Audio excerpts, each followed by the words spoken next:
Mouvement d'une barre appuyée sur un mur. Une barre AB homogène de masse M, de longueur de L et de centre d'inertie G, milieu de AB, est posée sur le sol horizontal et repose contre un mur vertical. Sa position est déterminée par l'angle θ entre OG et OA. À l'instant t égale à 0, la barre est immobile et θ égale θ0 égale pi sur 2.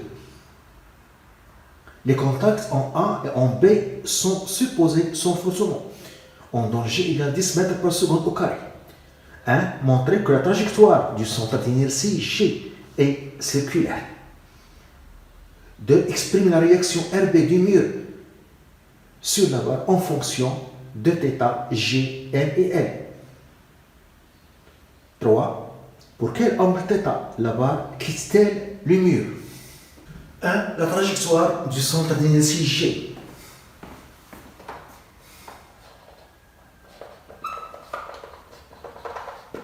De G. Le schéma, le repère au X, au Z, la barre AB dans centre d'inertie G se trouve au milieu.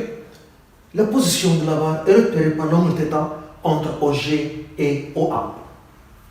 Au cours du mouvement de la barre, elle est soumise à son poids P, à la réaction du sol en A et à la réaction du mur en B.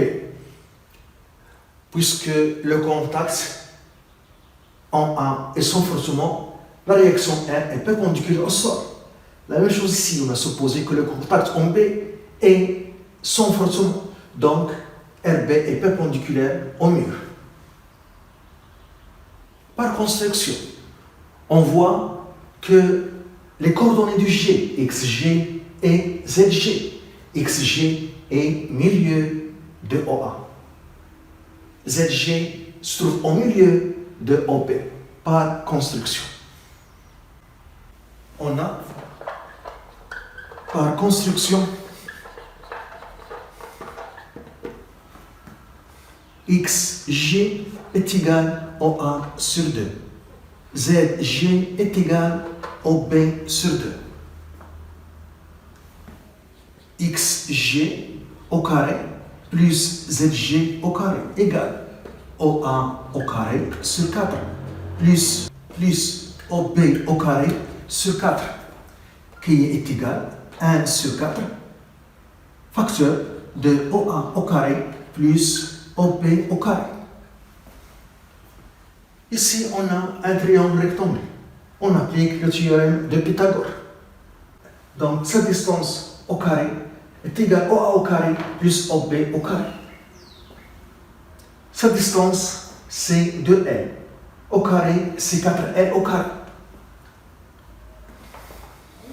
Donc, on a XG au carré plus ZG au carré est égal à 1 sur 4 de L au carré.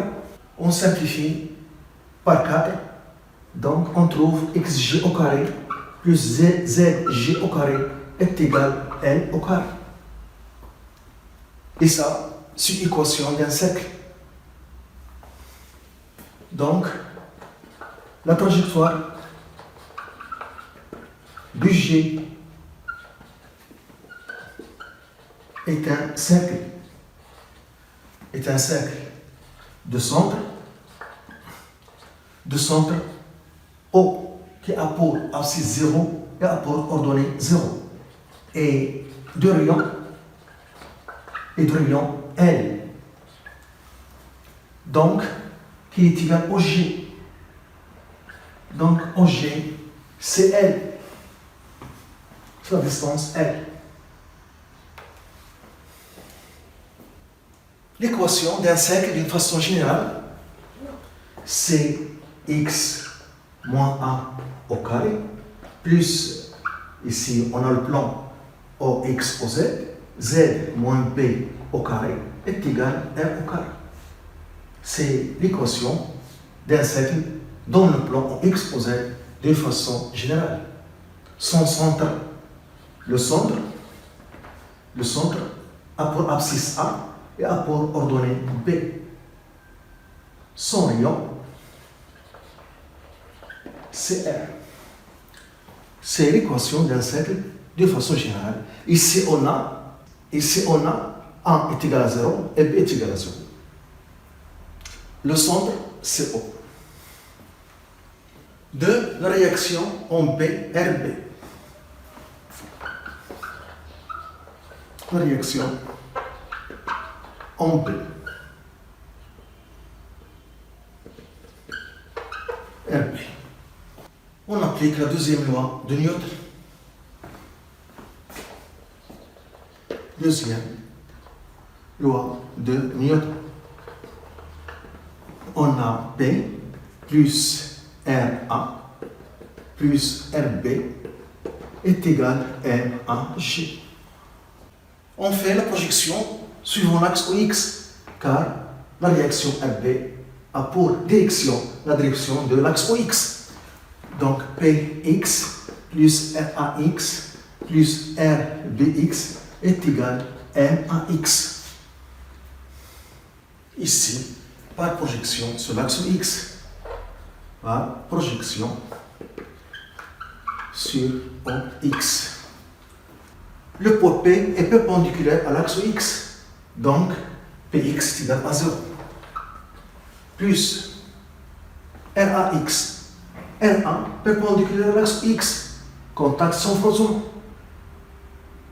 Donc RAX est égal à 0. Plus RB, on projette RB sur l'axe X, la projection dans toute la longueur. RB et I en même sens, donc RBX est positif, donc c'est RB est égal à MAX.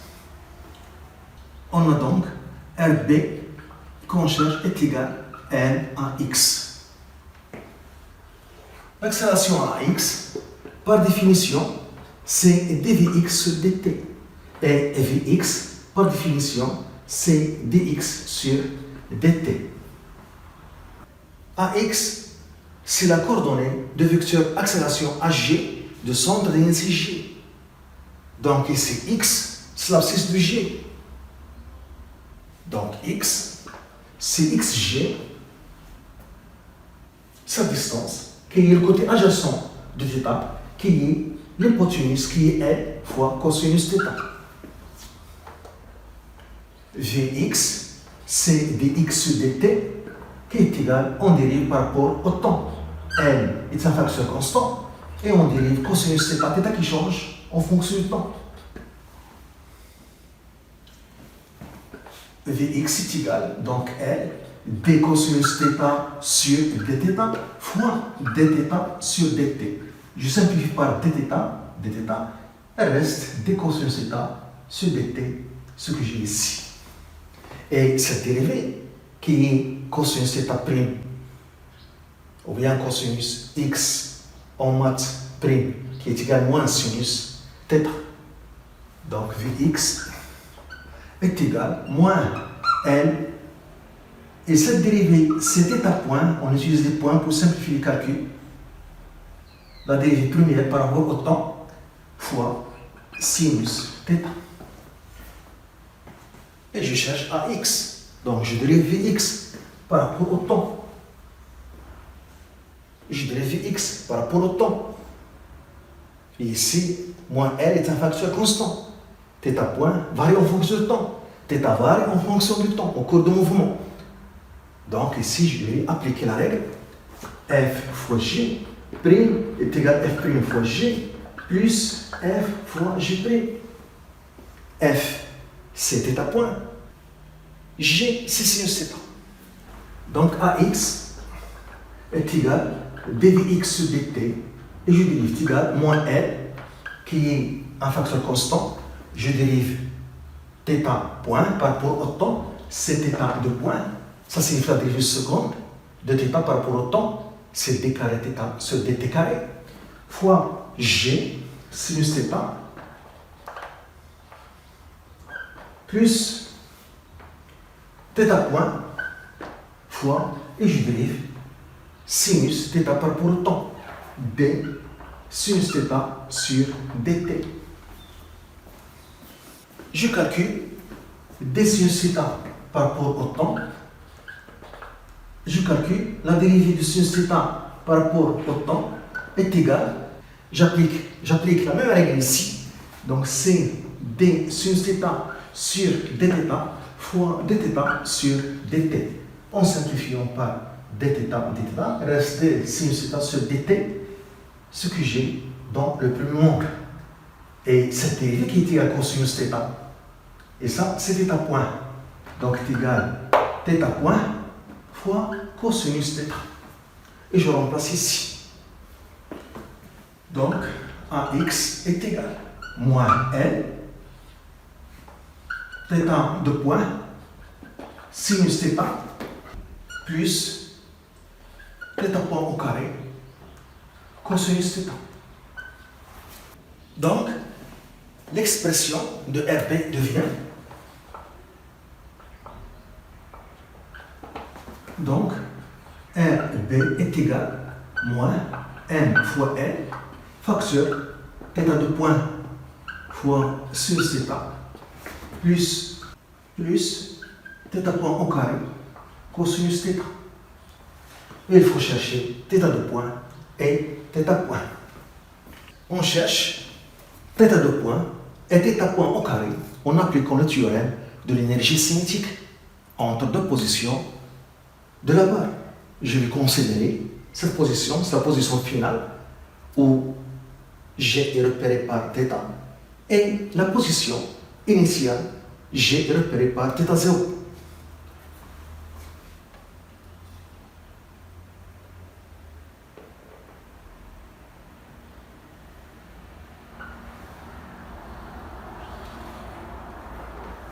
C'est la position initiale. Ici, on a G repéré par θ0.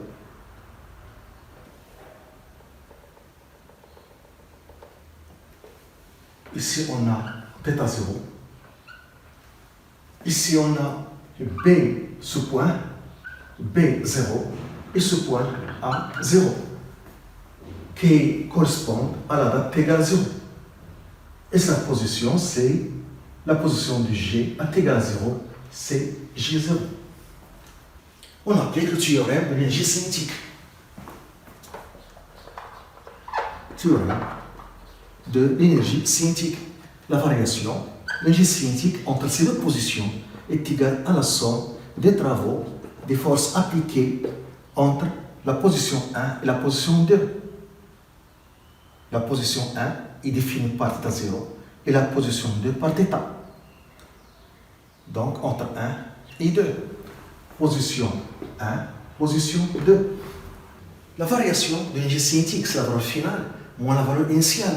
Donc c'est l'énergie cinétique 2 moins l'énergie cinétique 1 égale au travail de poids P de la position G0 jusqu'à la position G plus le travail de la réaction RA de la position A0 jusqu'à la position A plus le travail de la réaction RB de la position B0 jusqu'à la position B. Donc la position 1, c'est à t égale à 0. À t égale à 0, on a la position 1. Donc, à t égale à 0, la barre a été immobile. Donc, l'énergie cinétique, c'est 1 est égal à 0. Donc, à t égale à 0, on a la barre est immobile. Ça signifie que EC1 est égal à 0. EC2 est égal.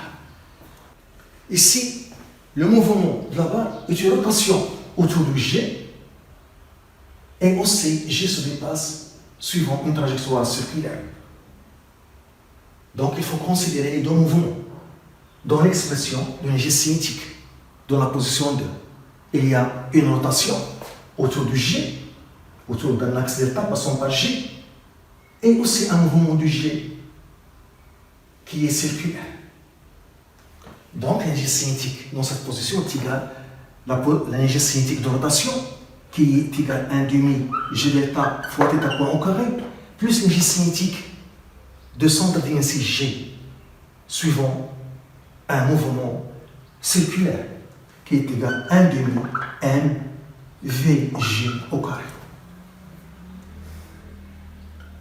le moment d'inertie de la barre, qui est homogène par rapport à un axe passant par G, c'est 1 sur 12 n la longueur au carré. Donc, est égal 1 demi, 1 sur 12, la masse de la barre, fois sa longueur au carré, qui est 2L au carré, fois θ point au carré, plus 1 demi n, G, un mouvement circulaire. Donc, VG, c'est le rayon qui est L fois θ point au carré. L fois θ point au carré. C'est VG, car le mouvement est circulaire du G. Ici, j'aurai 4L au carré, 4 sur 12, 1 sur 3. Donc ici, j'aurai 1 sur 6, L carré fois θ point au carré. Donc l'énergie cinétique dans la position 2, c'est 1 sur 6, L au carré, θ point au carré, plus 1 demi, L carré, θ point au carré. L'énergie cinétique dans la position 2 est égale. Donc j'aurai 4 sur 6, L au carré, θ point au carré, qui est égal 2 sur 3, L au carré, θ point au carré. C'est l'énergie cinétique dans la position 2. Le travail de point P, de G0 jusqu'à G, de la position 1 à la position 2, est égal à N fois G. On a l'axe OZ orienté vers le haut, Z0 moins Z dans la position 2, Z, qui est ZG. Z0, c'est l'ordonnée de G dans la position 1. Dans la position 1. Donc G0 a pour ordonnée ici, on a Z0. Cette longueur, c'est le côté opposé de θ0, qui est égal à l'hypoténuse qui est L fois sinus θ0. Donc N, G, facteur de L, sinus θ0, moins ZG, c'est l'ordonnée du G dans la position 2, finale. La position 2. Donc c'est ZG. C'est le côté opposé de θ, qui est égal à l'hypoténuse qui est L fois sinus θ, moins L sinus θ. Donc est égal à mg, je factorise par L, sinus θ0 moins sinus θ. Le travail de RA. Le travail de la réaction RA de A0 jusqu'à A est égal à RA est une force constante fois le vecteur déplacement A0 A. On voit que RA est perpendiculaire au vecteur déplacement A0 A. Donc ce produit scalaire est égal à 0. Est égal à 0. Donc est égal à RA fois la distance A0A fois cosinus. L'angle entre RA et le vecteur déplacement A0A qui est pi sur 2. Cosinus pi sur 2 est égal à 0. Donc le travail de RA est égal à 0. En absence de frottement, la réaction RA ne travaille pas. La même chose pour RB. Le travail de la réaction RB de B0 jusqu'à B est égal à RB scalaire B0, le vecteur de déplacement B0, B. Donc il est égal à RB fois la distance B0B fois cosinus pi sur 2. L'angle entre les deux vecteurs RB et B0B. RB est perpendiculaire au vecteur déplacement, car il y a un contact sans frottement. Donc il est égal à 0. Donc en absence de frottement, R1 et RB, les réactions ne travaillent pas. Donc le théorème d'énergie cinétique devient donc l'énergie cinétique EC2 qui est égale à 2 sur 3 m L au carré fois θ point au carré est égale à la somme des travaux des forces appliquées uniquement le poids qui travaille mg L sinus θ0 moins sinus θ. Je simplifie par m et par l. Et je vais avoir θ point au carré que je cherche, θ point au carré est égal à 3 sur 2 g sur l fois sinus θ0 moins sinus θ. J'ai trouvé θ point au carré. Il reste θ de point. Je dérive θ point au carré pour trouver θ de point. Je dérive par rapport au temps. Donc dθ point au carré sur dt est égal à 3g sur 2l et je dérive par rapport au temps. θ0 est une constante. θ varie au cours du temps. Donc je dérive sinus θ en fonction de temps. Il y a ici un signe moins. Voilà. Moins. Et je dérive sinus θ par rapport au temps. Sinus θ0. θ0 est une condition initiale. Ça dépend et a une valeur à t égale à 0. Donc sinus θ0 est une constante. Ça limite égale à 0. Je dérive sinus θ. θ varie au cours du temps, au cours de mouvement. θ varie. Donc, par rapport au temps. Donc, moins d sinus θ sur dt qui est égal à moins 3g sur 2l et je dérive ici par rapport à θ d sinus θ sur dθ fois dθ sur dt. d sinus θ sur dt, c'est d sinus θ sur dθ fois dθ sur dt en simplifiant par dθ. Il reste d sinus θ sur dt, ce que j'ai ici. Et j'ai fait la même chose pour θ point au carré. Je vais dériver par rapport à θ point. Donc, d θ point au carré sur dθ point